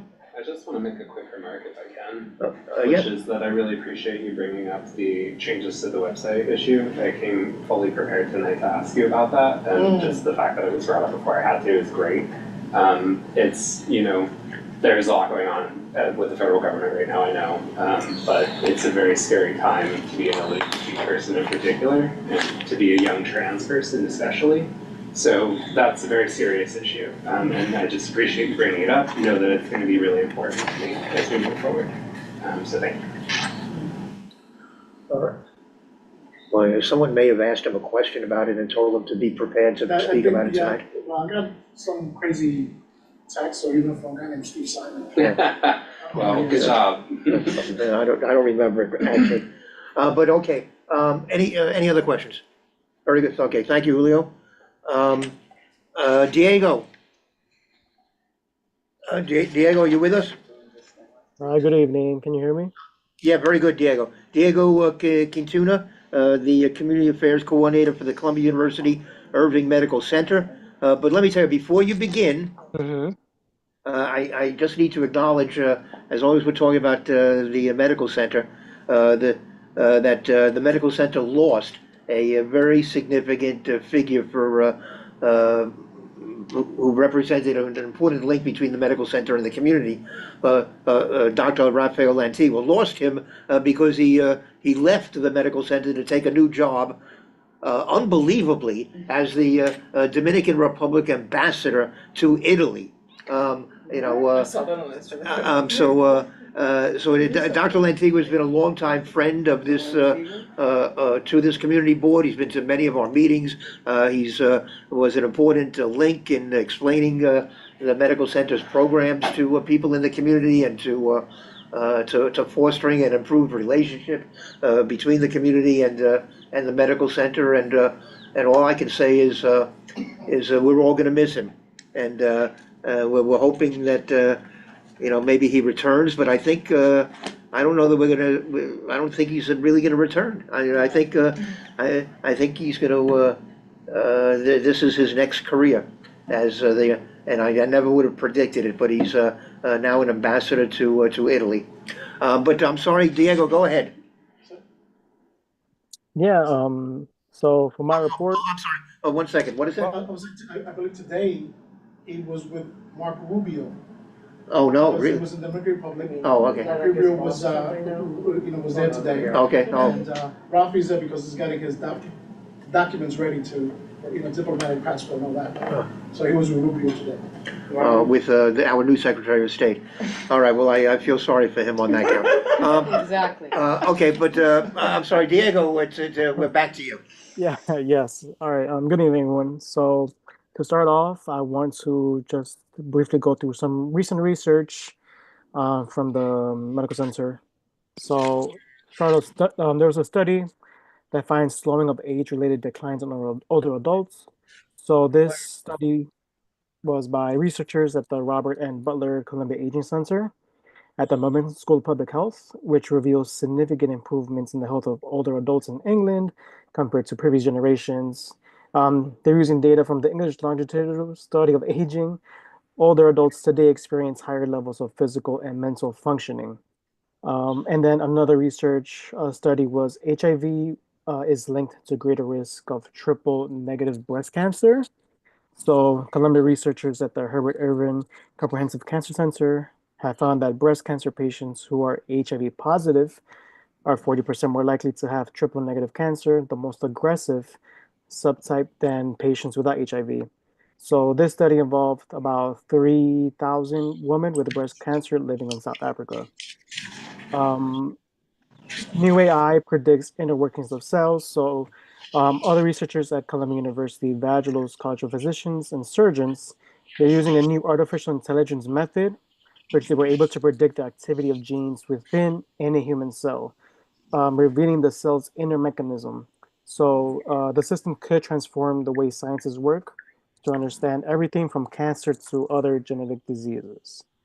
And then coming forward to the events, so we do have No, I'm sorry, hold on a second. Go ahead, go ahead.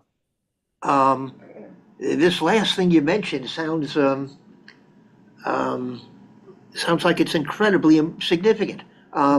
Is this the first time such research has been done, where AI was used to determine how cells are functioning? This sounds like something that could be like worthy of a Nobel Prize or something. And is this something that only your researchers have found? Yes, this was using a new artificial intelligence method that they use to predict the activity of genes within any human cell. So it's essentially revealing the cell's inner mechanisms. They use Go ahead. I'm sorry. Sounds incredibly significant. Yeah. So, the paper is pretty comprehensive. But they use predictive generalizable computational method models to uncover these processes. So yeah, they're working hard over there. Wow. Oh, I'm sorry. Go ahead. Yeah, it's okay. So we do have an upcoming community research forum, advancing evidence-based insights, research findings on cannabis, opioids, and fentanyl. I did drop off some flyers at CB12 earlier today, and we'll be hosting this forum on Wednesday, February 26th from 6 to 8 p.m. at the Columbia School of Nursing at 560 West 168th Street, 7th floor. So basically disseminate research findings on cannabis, opiates, and fentanyl. We highly recommend that everyone RSVP as space is limited. And there will be Spanish translation available as well during this forum. As PrEP, the state pre-college enrichment program, applications have been released. I think they're released on Wednesday, February 5th, and the deadline is April 15th. And again, SPrep is a free high school and college preparatory program designed for 7th to 12th graders, who students who are interested in pursuing a career in medicine or any other related STEM field. And then the summer schedule for this program will run from Monday, July 7th to Friday, August 1st. We also have a Women's Health Talk series, which is time for heart-to-heart steps you can take to prevent heart disease. So the Women's Health Talk series will be on February 27th with a presentation focusing on heart disease and prevention. And this session will explore strategies for maintaining a a healthy heart and reducing other risk factors. We're also hosting a winter clothing drive which is run from January 27th to February 14th. And we are partnering with the Fort Washington Men's Shelter, Northern Manhattan Coalition for Immigrant Rights, and the George Washington High School for Media and Communications. And we are collecting new and gently used items in teenage and adult sizes. And these boxes to collect these items are placed throughout the medical center. And finally, an update from one of our student-led programs at the Vagelos College of Physician Surgeons called the Pickup Sports and Health, aka PUSH. They combine sports and science to inspire community youth to explore health-oriented careers. And they're currently hosting bi-monthly sessions at PS 128, where children and teenagers participate in engaging sports drills, interactive games, and other physical exercises. And they're integrating these fun activities and with educational opportunities to motivate these young participants to prioritize their health and consider their future careers in the health sciences. And that's pretty much all the updates I have for you today. Thank you. All right, and what you just reported to us was also in the written report that you sent to me earlier? For the push, yes, that is correct. Yeah, all right, so, and I also sent that around to the committee members. Okay, very good. Any questions for Diego? Okay, looks like you're gonna get off. For the high school. Oh, very good. Go ahead. For the high school program that you mentioned, did you say that you dropped off flyers at the CB12 office earlier today, or was that flyer for something else? That was the for this. flyers for the Community Research Forum. Yeah. Got it. Where can we find more information about the high school program? I'll ask the office that handles that program, and I'll request some flyers to share that with you as well. Thank you so much. Thank you. It's worth noting that at the Community Research Forum, which deals with research findings on cannabis, opioids, and fentanyl, one of the speakers is the chair of our board in her normal role as the Deputy Director for Community Affairs for the New York State Office of Cannabis Management. Kathy. Oh, yes, Kathy Diaz.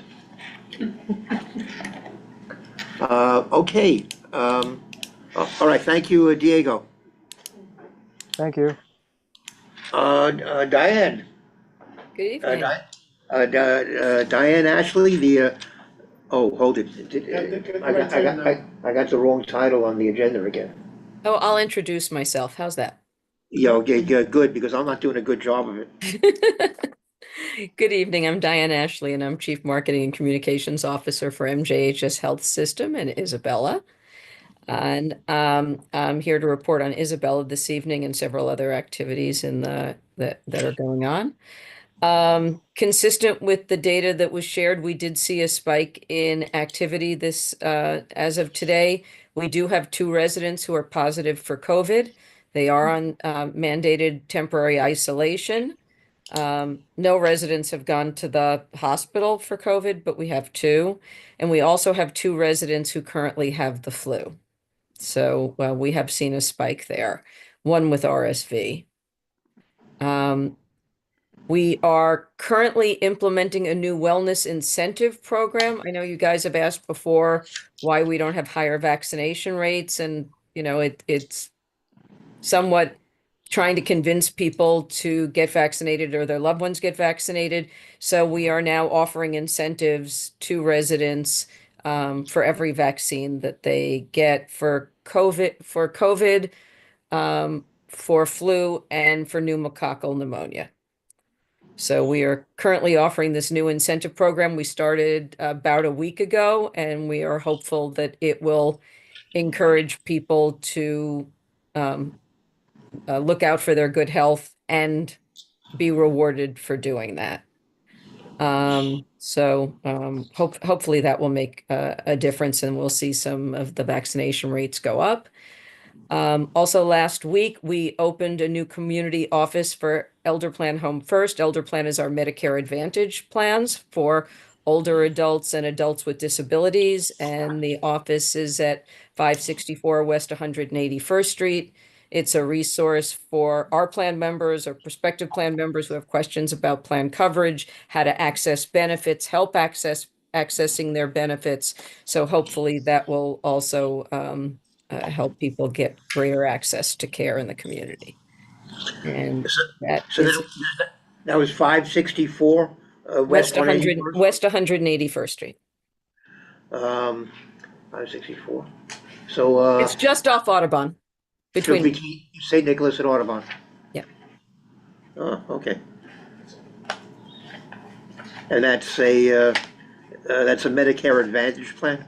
Yeah, it's our Medicare Advantage plan, and we will answer questions, help members access services, find out how to access their benefits, answer questions for people who are not in our plan, but that, so hopefully a resource that will help people get greater access to care. All right, very good. Any questions for Diane? Okay, looks like you're gonna get off scot-free. Thank you. All right, thank you. Okay, next on the agenda is a consideration of a proposed resolution drafted by Jody Herson.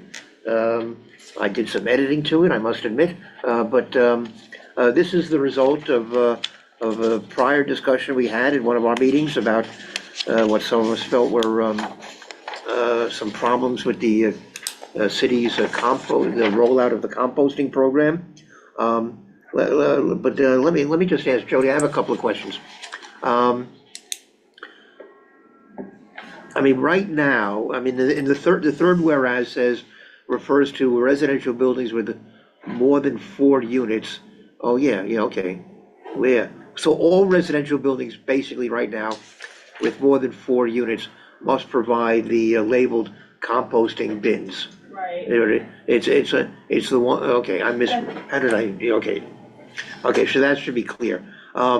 Okay, then the 2 whereases down from that, we're saying that that when the composting bin fills up, it weighs approximately 70 pounds. But people aren't lifting those bins, they're on wheels. No, and this is the problem. All apartment buildings are slightly different. Yeah. And where apartment buildings maintain their composting bins are all different. Yeah. And many buildings have stairs they have to accommodate in order to get these composting bins that are 70 pounds up to curbside for pickup. My building, in fact, has all of their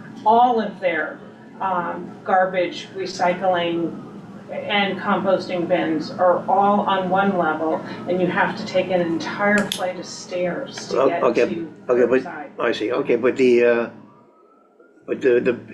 bins don't have wheels?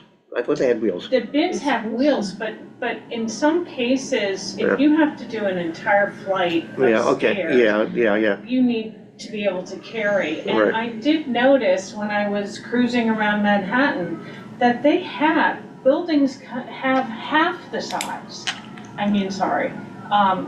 There's composting bins that are half the size that the Department of Sanitation was using at one point. Now the website only has the 21 gallon.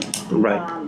And so my thought when thinking, and I know my super, and it's been a problem for us in our building, lugging these 70-pound composting bins up, an entire flight of stairs, and getting it out to curbside is difficult. So if we could have different size composting bins so that it isn't quite, and yes, you could say, well, we're gonna only fill half of a 21 gallon bin and make it less heavy, but it just doesn't work that way. At least it's not working that way in my building. But you're gonna need space to accommodate the smaller ones. You're gonna need space for, part of my resolution is also saying that one composting bin per building, it doesn't work. You need to use and clean. So even in the smallest of buildings with only a few units, you need 2. So composting bins are in and of itself, the number that a building will need is a problem already. But I think that buildings can work with this particular issue and different sizes and somehow make it work if they understand. And I think that what I said in this resolution too is that I think we need DSNY to provide buildings with more help and assistance so that they help to find locations for composting bins, that they help to analyze the size necessary and the number necessary based on the number of units in a building, and that they provide some kind of outreach and education as to the program itself and the fact that these bins need to be cleaned and rotated so that the program works. So space is an issue, and I think I actually even. Yeah, that is in here somewhere, yeah. But let me Go ahead, Steve. let me go back to that sentence, though. This heavy bin is very difficult to lift.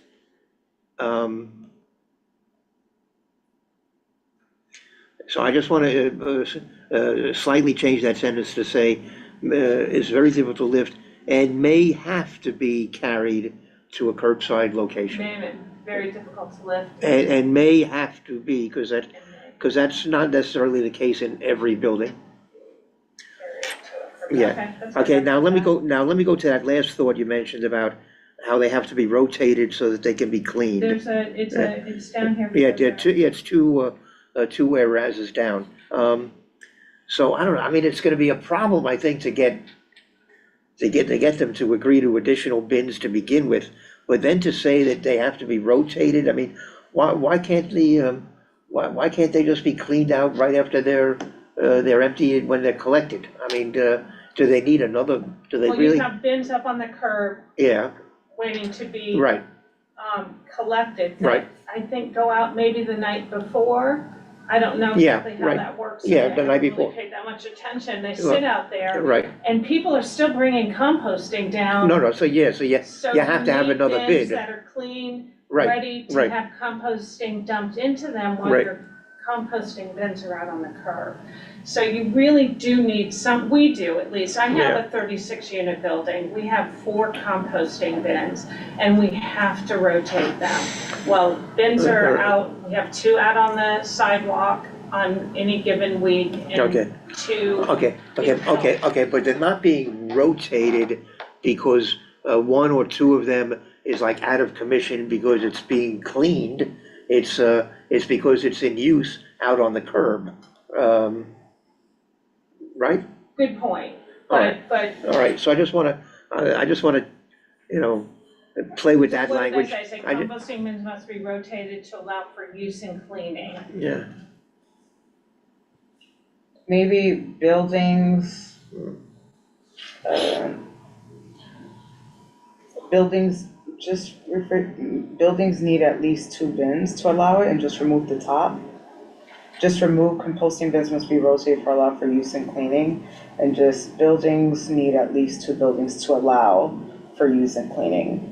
So it kind of condenses the Well, both. it's a combination of things though, right? Because it's use and cleaning. We need, it's yeah, but I the mean, process. but you wash it out and then you put it right back, to be used. I mean, it's not like the cleaning, See, I don't think you're right though, Steve, because I think it's much more complicated than that. And unless you have a number of bins to use for use, cleaning, and because it just doesn't work. The bins are sitting out there, they're filthy, they're not little bags, they're filthy. right. So then they sit there, there's bins that are being filled, so you need to have some that are, the bins that come back down don't necessarily, I mean, it's an arduous process for these supers to take on this job of dealing with these composts. They're not always cleaned right away. And so I think that, it's a process of the composting bins have to be rotated for use, for cleaning, and So. I mean, I don't know, I see what you're saying. We have think 85, 87 apartment per building, and we have 5 buildings, and we have 4 containers per building, and they have gigantic, trash bag or whatever it is, some garbage bag that they put as a sliver inside the bin. Right. And once sanitation is taking it out, they immediately hose it, Right, put it back for the next, all 4 getting Right. hosed, all Right. of them. right away. And then they put them right away and Yeah. put them back, put them back Right. to, you know, for Right. use. So that may be a way to go, but But not everybody's doing that though, right?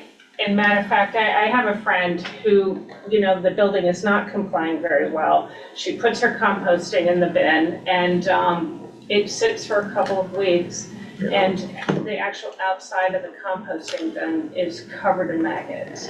So God. the Department of Sanitation will say, all right, this is not how you should maintain it, so it's not us, it's how the building maintain But it. that's why DSNY has to start educating. Yes. people Oh, yes. And Right. providing guidance and direction on Yes. exactly how to do it. For sure, and I agree with you with additional, I think 2 is not enough. We have 4 and I know it's not enough. But I'm saying, you know, they need to provide more, not so much, but I wouldn't highlight that reason why they need to provide more. Yeah, They need to provide more because you want compliance. So right. what would you suggest? I don't know how to phrase it, but but- you want compliance, you want everyone to participate. So it's like, almost like, you know, in order for everyone to participate, you have it readily available for everyone to use. So you absolutely need, you need more bins because you don't want to discourage anyone to show up downstairs, it's full now, I'm tossing it in the garbage. This is what you want to highlight. The cleaning is secondary. Yeah, I think it might be sufficient to just say, you know, as you say in the last sentence of that whereas, the number of bins allocated to each building should be proportionately based Oh, on the number of residential units in each Excellent. building. And so take out, all the composting bins supposed to be rotated to allow for use and cleaning? Yeah, and, you know, and then the next sentence too, like, rather than get into that, just say, you know, it's based on the size of the building, you need more bins. and I'm sure there is some data of how you Yeah. calculate that. Yeah, And so take out small bins to allow for rescheduling, also the number, so just, okay. Do we want to add on the end of that, like, that the number of bins should be proportional to the number of resident units in order to provide adequate access to services, or like, is that unnecessary? So wait a minute, where are you now? well, I think it's Just it's, tacking on it's, the pre- distance. it's presumed, you know, Oh. Yeah. yeah, Never mind. I would actually change the title to requesting, not recommending. Because All right. you are talking about requesting items in your, yeah. where is it? In your resolve, Yeah. right? You are requesting, so let's, in my view, we should change the title to Okay. requesting. Okay, well, the title is really only for our benefit, it's, No, You know, it goes out, no, it like, doesn't, no. but this resolution is gonna sit in our website, right?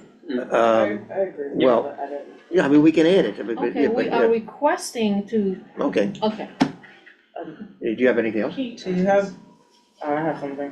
With, do you have the resolution? Can you go, there's a period right Oh. after the end on the first one, can you remove that? Oh. And then, That's my typo. 1, 2, 3, 4, and then the fourth whereas where it says have little additional room, can we just switch that to have limited space? Yes, Just the wording sounds strange. Have limited space. yeah, Wait a minute, where are you? The fourth word, it's right here on the screen, Okay. limited space. Thank you. You guys covered everything. okay, very good. And. If there's anything else.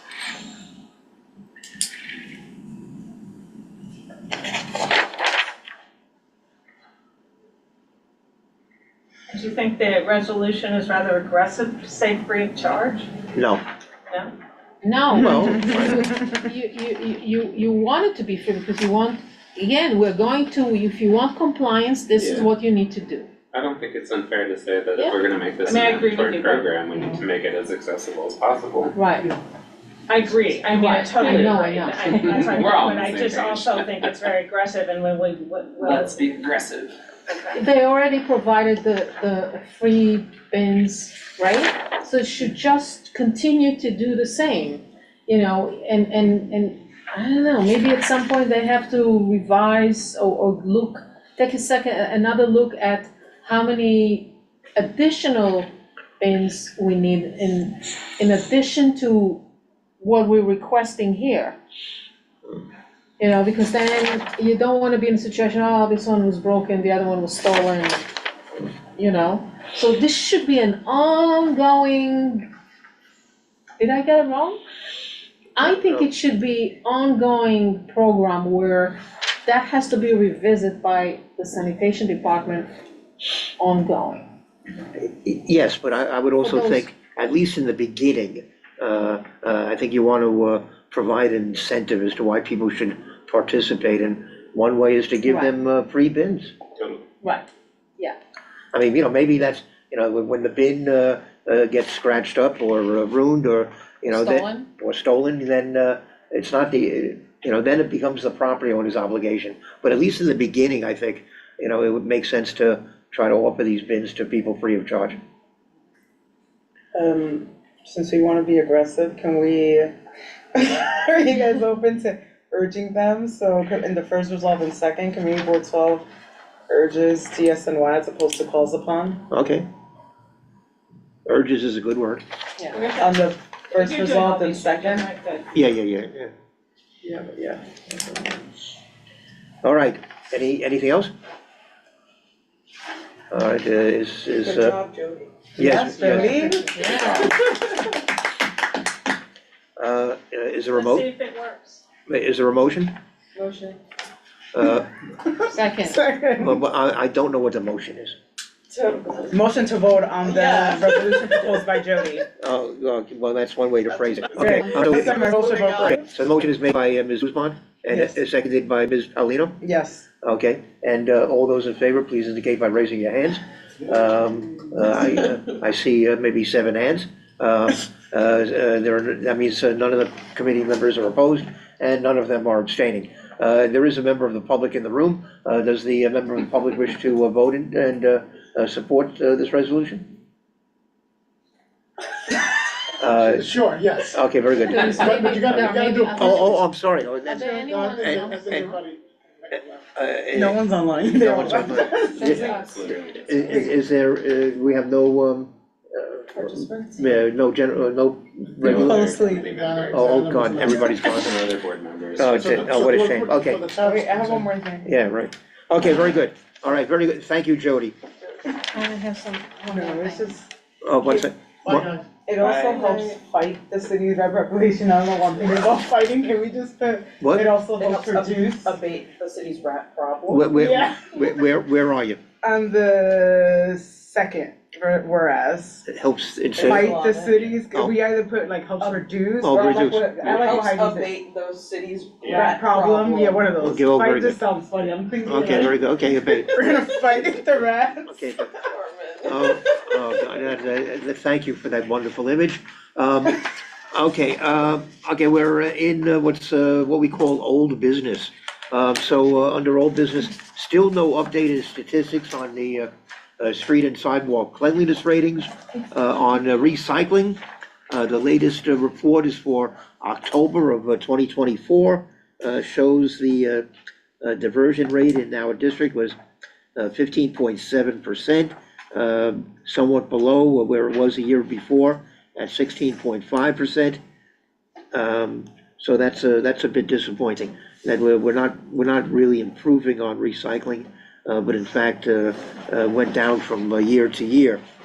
I didn't get the latest report from DEP on service requests. However, it is worth mentioning that there was an article in the New York Times a few days ago about New York City's noisiest neighborhoods, and they tracked 311 complaints for I guess calendar year 2024, and found that Bronx Community District 12 had the greatest number of noise complaints at over 73,000, and in number 2, Manhattan District 12, less than half of that other district's total, but still a substantial number of noise complaints, 31,982.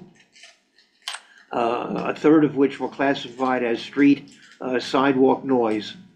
Can't believe it. You cannot believe that? I can't believe that it was only a third. That to me is amazing. But, and actually, we should check with the Washington Heights Inwood Task Force on Noise, because I think by now they may have the results of the study that they were working on about noise. So I'll check on that. Is there any other old business? No other old business. Is there any new business? Did you have something? No, She no, had a no. Motion to adjourn. Oh. Right, but I hadn't gotten to you. She's holding off. Okay, very good. I appreciate that. Are there any other announcements? What are we having next month? Oh, I'm glad. Well, that's the next item. Next month, we're having a presentation from New York Presbyterian Hospital about various community programs through its Center for Population and Family Health. And we're having a presentation by the Health Department on its rat mitigation program, which they don't just fight rats, they abate the rat issue.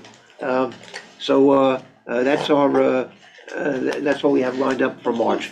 If we can't use Trepacito, how are we supposed to abate the problem? Well, hold that question for next month. Didn't you have something with DEP or something? I moved DEP to April. And also in April, a presentation from Columbia about its biobank. Great. All right, so we got plenty of stuff lined up for the future. There's gonna be plenty of reasons to continue to attend meetings of this committee. I would like to move to adjourn the meeting. You would like to do that? Well, I reject your motion, and I decide on my own. I'm going to adjourn this meeting at 9:14 p.m. Yeah. Move to overrule. I'm sorry, the meeting is over. Too late. Thank you, everyone, No, for thank- joining us. There's no one online. No one is. Have a wonderful evening.